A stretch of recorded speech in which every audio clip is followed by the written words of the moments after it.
ये मुझे ऐसा था कि राजनाथ शर्मा गोकुलपुराही में ही रहते थे। वो मेरे पिताजी के मित्र थे। तो उन्होंने मुझसे कहा कि भाई इस बच्चे को जरा पढ़ा दिया करो, बता दिया। राजनाथ जी शर्मा हिंदी के विद्वान थे और नोट्स लिखा। उनके घर में किताबों का अंबार था।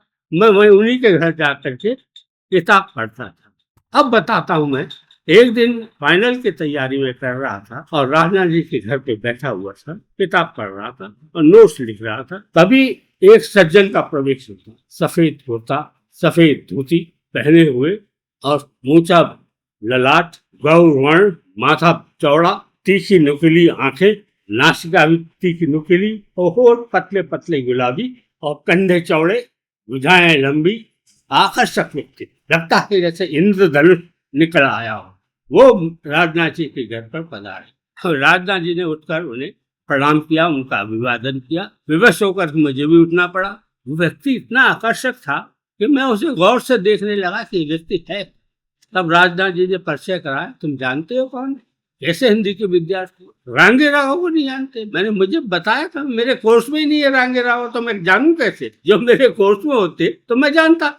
इनका कोई निबंध कोर्स में नहीं, कोई उपन्यास कोर्स में नहीं, कोई कविता कोर्स में नहीं, तो मैं कैसे जानता कि रांगे राघव है? तो ये रांगे राघव जानते हो ना? रांगे राघव कैसे नाम पड़ा इनका? इनका असली नाम क्या है? मुझे तो कुछ भी नहीं मालूम। इनका असली नाम है तिरुमल निम्बाकम वीर राघवताचार्य। मैं चकरा, मैंने क्या कहा? तिरुमल निम्बाकम वीर राघवताचार्य।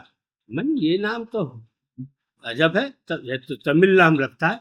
हाँ, ये तमिलनाडु के। इनके पिताजी जो थे, राजस्थान के राजा ने भरतपुर जिले के बैर गांव में एक मंदिर है उनका, उनका महंत बना करके इनको यहाँ बैर में, तो वहाँ के ये महंत है, उनका नाम था गंगाचार्य।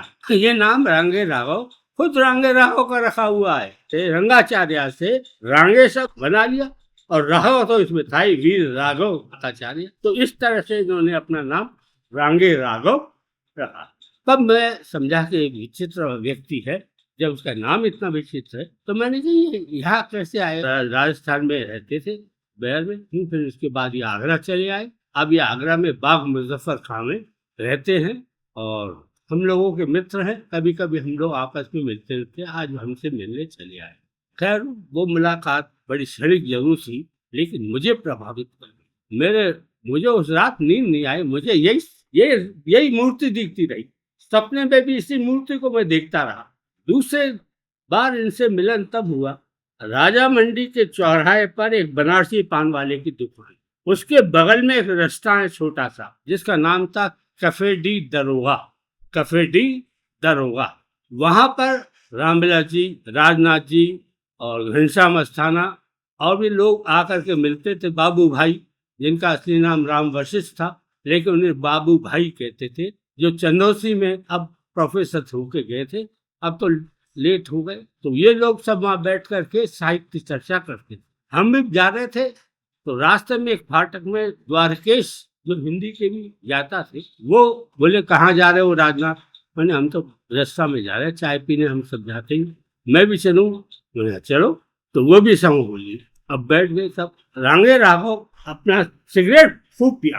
एक भूजी नहीं कि उसी से दूसरी से गाली। चेन स्मोकर जिसे कहते हैं, वो चेन स्मोकर रांगे राघव थे। अब मुझे पता नहीं कि वो विल्क सिगरेट है या गोल्ड फ्लैग है। इनमें से दो ही कोई सिगरेट हो सकती है जो पीते।